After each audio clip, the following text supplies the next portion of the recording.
Assalamualaikum warahmatullahi wabarakatuh. Perkenalkan, nama saya Umi Hanifah dengan nomor induk mahasiswa 228113142 dari kelas A21 PJJ-PAI UIN Siber Syekh Nurjati Cirebon. Pada kesempatan kali ini saya akan mengulas tentang salah satu solusi problematika pelaksanaan ibadah haji kontemporer, yaitu murur dan tanazul. Yang pertama akan kita bahas adalah tentang definisi murur dan tanazul.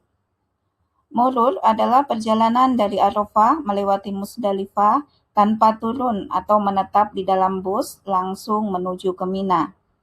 Sedangkan tanazul adalah kebijakan bagi jamaah untuk menginap di hotel, yaitu tidak menginap di tenda Mina agar lebih dekat dan mudah ke Jamarot saat melempar jumroh. Mengapa murur dan tanazul tadi bisa dicetuskan sebagai salah satu solusi? Karena di sana terdapat permasalahan kontemporer terkait mabit di Musdalifah. Di antara permasalahannya, yang pertama adalah keterbatasan area, sekitar 12,25 km, kemudian resiko keselamatan, dan ketiga adalah masalah kekacauan logistik, baik konsumsi maupun transportasi. Yang keempat adalah terbatasnya jumlah fasilitas MCK, dan yang kelima adalah kondisi jamaah rentan bagi lansia dan juga risiko tinggi seperti jamaah yang memiliki penyakit bawaan atau komorbid. Sebelum kita mengambil keputusan untuk mengambil solusi murur dan tanazul ataupun sebaliknya, baiknya kita mengetahui terlebih dahulu pandangan fikih klasik terkait hukum mabit di Musdalifah. Jadi hukum mabit di Musdalifah menurut Ibnu Abbas, Ibnu Zubair, Hasan al-Basri, dan lain-lain itu adalah merupakan rukun haji. Sedangkan menurut mayoritas ulama, Maliki, Syafi'i, dan juga Hambali, hukum mabit di Musdalifah adalah termasuk dalam wajib haji. Dan yang terakhir menurut Abu Hanifah dan Syafi'iyah, ya dalam hal ini menurut Imam Rafi'i, bahwasanya hukum mabit di Musdalifah itu adalah sunnah haji.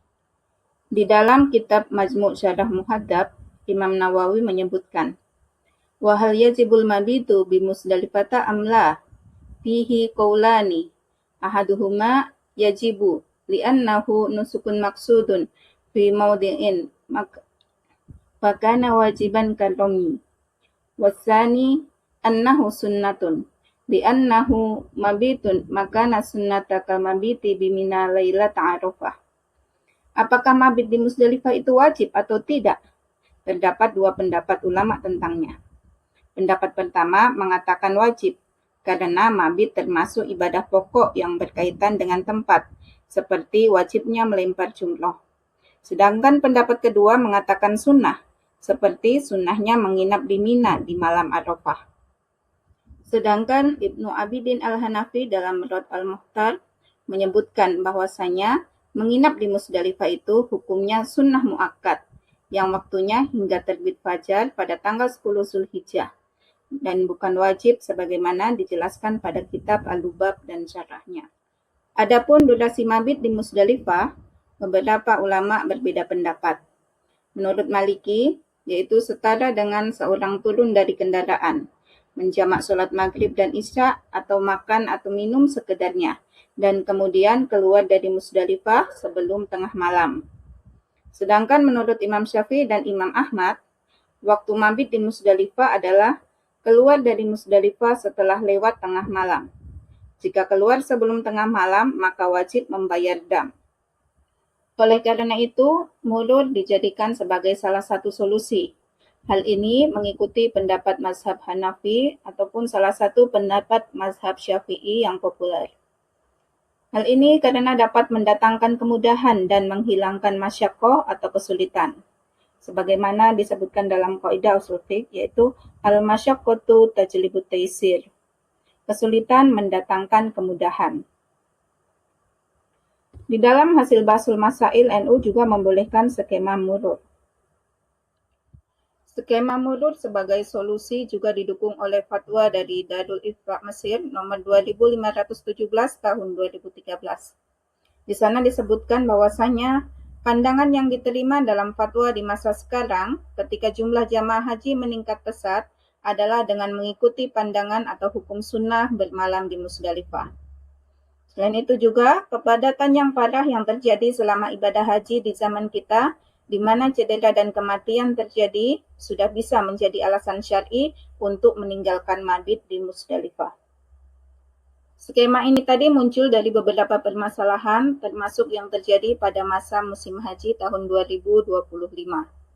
Yang pertama adalah keterbatasan area Mina, sekitar 4,8 km persegi. Keterbatasan jumlah tenda di Mina dan juga fasilitas MCK yang terbatas. Sehingga dengan adanya permasalahan ini muncul permasalahan intinya, yaitu adanya kondisi yang berat dan payah, sempitnya area mabit di Mina, adanya kepadatan jamaah haji yang melebihi kapasitas, sehingga tidak memungkinkan untuk semua jamaah haji untuk dapat mabit di Mina. Sehingga sebagian dari mereka harus atau memilih untuk murur dan tanazul dari Musdalifah dan juga begitu juga ketika di Mina. Adapun pandangan fikih klasik terkait hukum mabit di Mina dalam hal ini di hari tasyrik, sebagaimana disebutkan oleh Syekh Nawawi Al-Bantani di dalam kitab Nihayat Zain, mayoritas ulama baik Malikiyah, Syafi'iyah, dan Hanabilah menyebutkan bahwasanya ia adalah wajib haji. Dalilnya adalah wasalisuha mabitun bimina layali ayyami tasyriki as-salasati al-wajibu fihi mu'dhamul lail wa hadha yatahaqqaqu bima zada 'ala nisfi walau bilahzatin. Dan wajib haji yang ketiga adalah mabit di Mina pada 3 malam hari tasyrik, dan wajib mabit di Mina pada waktu mu'dhamul lail atau sebagian besar malam, dan ini dipastikan dengan melebihi tengah malam walaupun sesaat. Sedangkan menurut Hanafiyah dan sebagian Syafi'iyah, sebagaimana disebutkan oleh As-Surumbulali Al-Hanafi dalam kitab Al-Kafi, bahwasanya mabit di Mina adalah termasuk sunnah haji. Dalilnya adalah yukrahu alla yabita bimina layalil ramyi walau bata fi ghairiha amdan la yajibu alaihi syai'un. Hukumnya makruh jika seseorang tidak melaksanakan mabit di Mina pada malam-malam melontar jumroh atau hari tasyrik. Tetapi jika ia sengaja menghabiskan malam di tempat lain, tidak ada kewajiban yang harus dipenuhi darinya atau membayar dam. Selanjutnya adalah kadar durasi mabit di Mina. Yang paling sempurna adalah sepanjang malam. Sedangkan pendapat paling sahih dalam Syafi'iyah menyebutkan bahwasanya durasi mabit di Mina adalah mu'dhamul lail atau sebagian besar malam. Pendapat lain dalam Syafi'iyah menyebutkan bahwasanya waktu mabit di Mina adalah ia hadir di Mina sesaat sebelum terbit fajar kedua atau waktu subuh. Pembahasan selanjutnya adalah tanazul sebagai solusi. Mengikuti pendapat mazhab Hanafi atau salah satu pendapat mazhab Syafi'i yang menyebutkan bahwasanya tanazul adalah bagian dari sunnah haji, maka tanazul dapat dijadikan sebagai solusi, dan hal ini juga sebagai bentuk hifdzun nafs atau menjaga jiwa dan juga menghilangkan masyaqqah atau kesulitan. Karena jika semuanya memaksakan untuk dapat mabit di Mina, maka kondisinya dapat mengancam keselamatan jiwa dan juga menimbulkan banyak kesulitan yang akan muncul. Di antara manfaat tanazul adalah memberikan kenyamanan dan fasilitas yang lebih baik. Hal ini baik bagi jamaah yang menetap atau mabit di Mina maupun jamaah yang akan menginap di hotel, dan juga mengurangi beban logistik.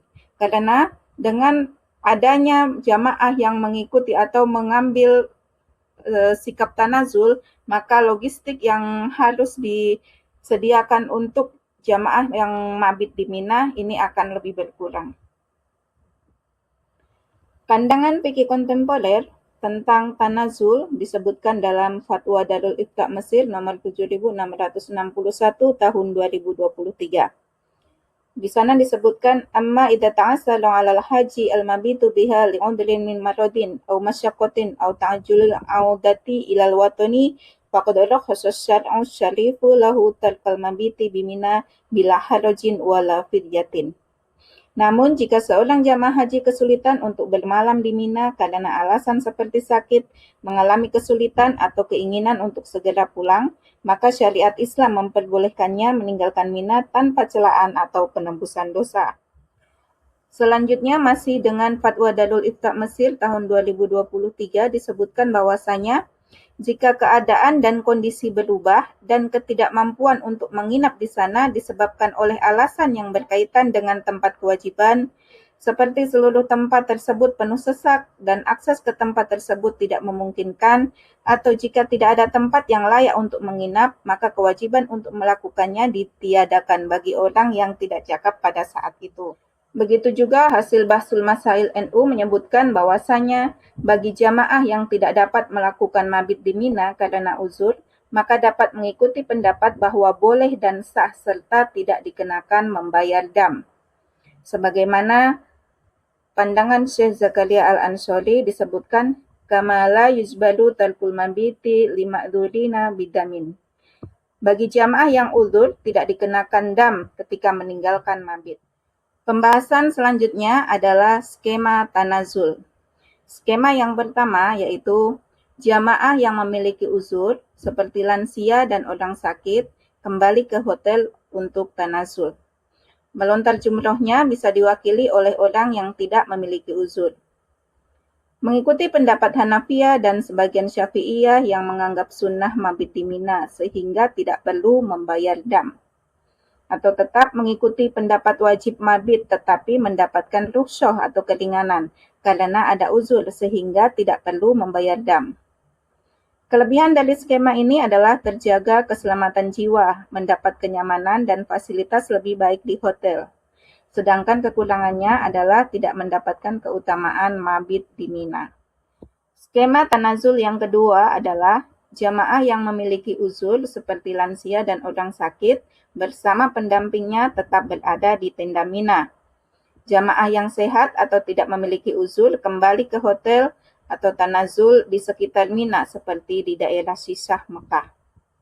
Jamaah yang uzur melontar jumrohnya diwakili pendamping atau jamaah yang tanazul. Masih dengan skema tanazul yang kedua, bagi jamaah yang melakukan tanazul, khususnya jamaah yang dalam keadaan sehat atau tidak uzur, agar mendapatkan status mabit di Mina, sebaiknya mendatangi Mina dan bermalam di daerah Mina pada waktu-waktu berikut ini. Yang pertama adalah sebelum maghrib, hal ini jika memungkinkan, atau sebelum tengah malam untuk mendapatkan mu'dhamul lail atau jika memungkinkan. Dan yang ketiga adalah sebelum terbit fajar kedua atau beberapa saat sebelum azan subuh.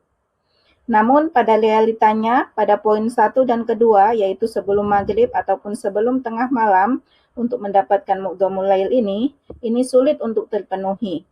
Hal ini karena ketika jamaah berlama-lama di daerah Mina, maka akan diusir oleh askar atau polisi di sana. Sehingga waktu yang paling memungkinkan adalah sebelum terbit fajar kedua atau beberapa saat sebelum azan subuh. Adapun kelebihan skema tanazul yang kedua ini, yang pertama adalah jamaah yang uzur dan menetap di tenda Mina dapat berpegang pada pendapat kewajiban mabit di Mina. Kedua, jamaah yang tanazul ke hotel juga dapat berpegang pada pendapat kewajiban mabit di Mina dengan cara sebisa mungkin memenuhi kadar durasi mabit yang ditetapkan oleh ulama. Dan yang ketiga kelebihannya adalah jarak yang harus ditempuh oleh jamaah yang tanazul di hotel menuju tempat melontar jumroh atau jamarot lebih dekat dibandingkan harus berangkat dari tenda Mina milik jamaah Indonesia, di mana jarak ketika mereka tanazul atau dari hotel menuju jamarot itu adalah 2,5 km sehingga PP adalah 5 km. Sedangkan jika mereka berangkat dari tenda Mina itu berjarak 7 km sehingga untuk pulang pergi dari tenda dan kembali ke tenda adalah 14 km. Namun demikian, di balik kelebihannya tadi tentu juga ada kekurangannya. Kekurangannya yang pertama adalah jamaah yang uzur dan pendampingnya akan tetap merasakan masyaqqah atau kesulitan dengan kondisi di Mina seperti antrian yang panjang di MCK ataupun tempat tidur yang sempit. Yang kedua, jamaah tanazul berpotensi tidak mendapat status mabit jika terlambat memasuki wilayah Mina sebelum azan subuh. Sebagai catatan akhir dan penutup, jika memungkinkan, maka sebisa mungkin untuk mengikuti pendapat yang terkuat dalam masalah mabit untuk hurus minal khilaf. Namun, jika situasi dan kondisi tidak memungkinkan, maka jangan memaksakan diri untuk mengikuti pendapat terbaik atau terkuat, apalagi jika itu sampai membahayakan jiwa sendiri atau orang lain. Karena menaati aturan, anjuran, dan arahan pemerintah dalam pelaksanaan ibadah haji itu lebih afdol. Sekian pembahasan tentang murud dan tanazul sebagai solusi dalam permasalahan kontemporer ibadah haji. Semoga bermanfaat. Wassalamualaikum warahmatullahi wabarakatuh.